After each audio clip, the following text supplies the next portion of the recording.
Québec vient en aide au Cirque du Soleil, dont les activités sont paralysées depuis le début de la pandémie. Le Conseil des ministres a autorisé une aide financière pouvant atteindre 200 millions de dollars américains, 275 millions canadiens. L'accord a été conclu entre les investisseurs actuels du cirque et Investissement Québec. Québec devient un créancier du cirque, obtient une option de rachat des actions de TPG et Fosun si ses actionnaires décident de se retirer. Le siège social du Cirque du Soleil doit rester au Québec. Les hauts dirigeants doivent résider au Québec. Leur rémunération doit être raisonnable également. Pierre Fitzgibbon est le ministre de l'Économie et de l'Innovation du Québec. Bonsoir, M. Fitzgibbon. Bonsoir, M. Fillon. Aide financière, vous devenez créancier, mais pas actionnaire, pas de prise de participation à proprement parler. Pourquoi vous procédez ainsi? Premièrement, il faut comprendre que nous voulions ancrer la relance du Cirque du Soleil sur des fondations solides québécoises. Donc, les actionnaires existants, le groupe de Fosun, TPG, la Caisse de dépôt, nous ont demandé un support financier pour investir dans le Cirque du Soleil et on a mis des conditions comme créanciers pour pouvoir les aider. Et on aura une clause de rachat, quand, comme vous avez dit, quand TPG et Fosun voudront vendre, ou, dans le temps, on pourrait forcer le rachat des actions par le gouvernement, sur une base évidemment temporaire, parce que ce n'est pas l'intention du gouvernement, ni de l'expertise de gérer le Cirque du Soleil. Mais pourquoi pas actionnaire maintenant, à un moment où le Cirque du Soleil doit faire des choix, prendre des décisions, se trouver un investisseur, un acquéreur? Pourquoi vous prenez pas le volant, les deux mains sur le volant, pour reprendre une vieille expression? Je pense qu'il faut reconnaître quel est le mérite du gouvernement. Il faut comprendre aussi que notre support va être en dette. Donc, ça va être une créance qui est relativement senior, je dirais même garantie. La valeur du CIC est là. Je pense que c'est plus prudent pour gérer l'argent des citoyens québécois. Et cet argent-là va être disponible au cirque si le groupe de TPG, le groupe d'actionnaires, devient le nouveau propriétaire. Parce qu'on comprend qu'il y a un concours, il y a un processus. Alors, c'est pas encore automatique que les actionnaires existants vont pouvoir continuer. Donc, notre aide financière, qui est très bien structurée, va être seulement exécutoire si le groupe existant continue. Et c'est pas le rôle du gouvernement d'être actionnaire. Quand on verra si... Donc, s'il y a un autre groupe qui se présente, il y a des acheteurs du cirque, il n'est pas dit que vous allez mettre le 200 millions, que vous allez avoir besoin de le mettre. Exactement. J'ai toujours dit que le gouvernement n'a pas à mettre de l'argent dans le cirque, on s'entend bien.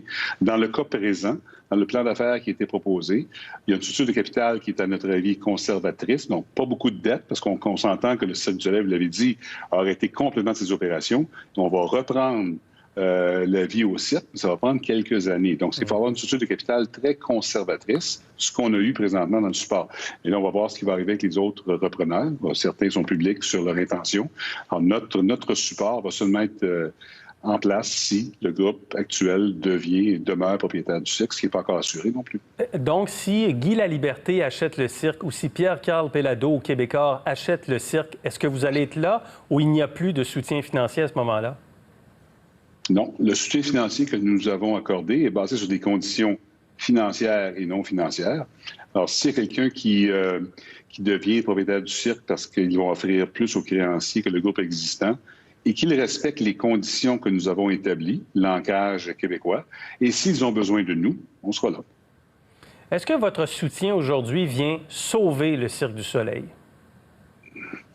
Je n'irai pas jusqu'à dire sauver, mais moi, je viens au niveau ancrage. Nous avons établi les paramètres que nous jugeons importants. Et pour moi, depuis que je suis arrivé en politique, j'ai réalisé l'importance du Cirque du Soleil pour le côté créatif au Québec, notre écosystème. Et nous voulons que le Cirque du Soleil demeure au Québec et que le Cirque du Soleil reprenne sur des bases solides. Ça, c'est l'objectif principal.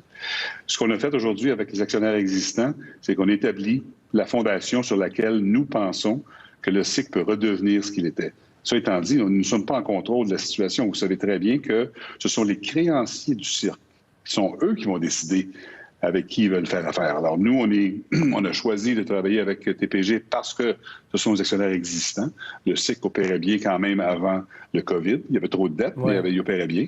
Mais on est capable d'être flexible aussi. Si un autre acheteur paye plus cher que le groupe actionnaire existant ou des meilleures conditions, À ce moment-là, on pourra voir si on doit être impliqué. On ne doit pas être impliqué, mais on va être là si ça peut aider. Il y a beaucoup de gens qui ont de la difficulté à comprendre pourquoi TPG Capital, très riche, des milliards d'investissements, la Caisse de dépôt, très riche, bien sûr, la Caisse de dépôt, Fosun également, pourquoi le gouvernement doit intervenir auprès d'investisseurs aussi profitables et aussi riches?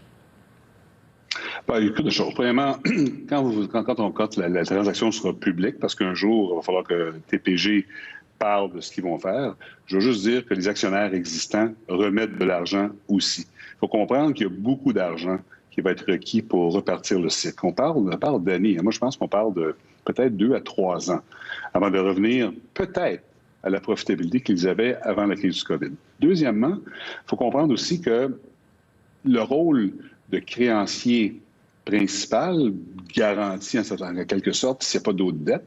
C'est une position privilégiée. Et je pense que quand je regarde la gestion des fonds publics, je pense que c'est une bonne occasion d'avoir un retour sur investissement intéressant et de laisser aux actionnaires, à d'autres actionnaires, le soin de gérer le cirque. Donc, la position que nous allons prendre dans le cirque, si TPG réussit à continuer comme actionnaire, c'est une position qui est relativement privilégiée, considérant que le cirque, ça vaut plus que l'argent qu'on met. Il y a beaucoup d'entreprises qui tombent au combat en ce moment parce qu'on a fermé l'économie, parce que la réouverture est graduelle, parce qu'il y a des secteurs qui demeurent fermés, des entreprises qui se placent sous la protection, qui font faillite, qui ne peuvent pas reprendre leurs activités.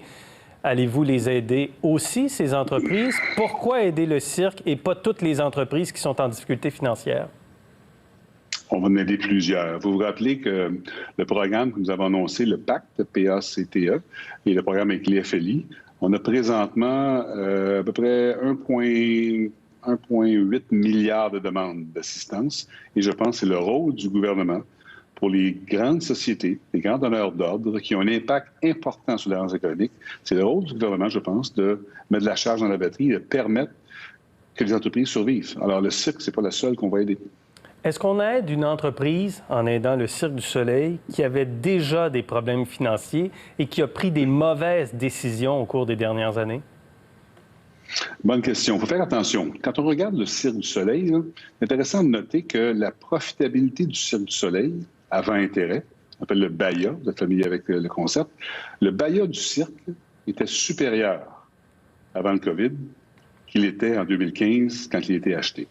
Donc, la performance du management sur le Cirque du Soleil a été une bonne performance. Est-ce qu'il aurait pu avoir une plus grande profitabilité? Peut-être, mais ils sont plus profitables aujourd'hui qu'ils l'étaient avant la crise. La problématique du Cirque du Soleil a été le niveau d'endettement. Il faut comprendre que les fonds d'équité américains et canadiens aiment de la dette. Parce que plus on met de la dette, plus le retour sur l'équité est puissant. Alors, c'est ça qui a été le problème du Cirque. C'est une façon de fonctionner d'un fonds d'investissement comme TPG Capital, ça. Et exactement la raison pour laquelle nous avons dit nous sommes prêts à être un prêteur, mais pas aux conditions historiques. Des conditions qui vont être en corrélation avec l'environnement dans lequel on va vivre. Le cirque va avoir de la difficulté pendant 3 ans. Donc, je pense que c'était la raison pour laquelle le cirque a été sous une restructuration. C'est pas parce que c'était mal géré. Il y avait beaucoup trop de dettes. Merci beaucoup, M. Fitzgibbon. Ça fait plaisir.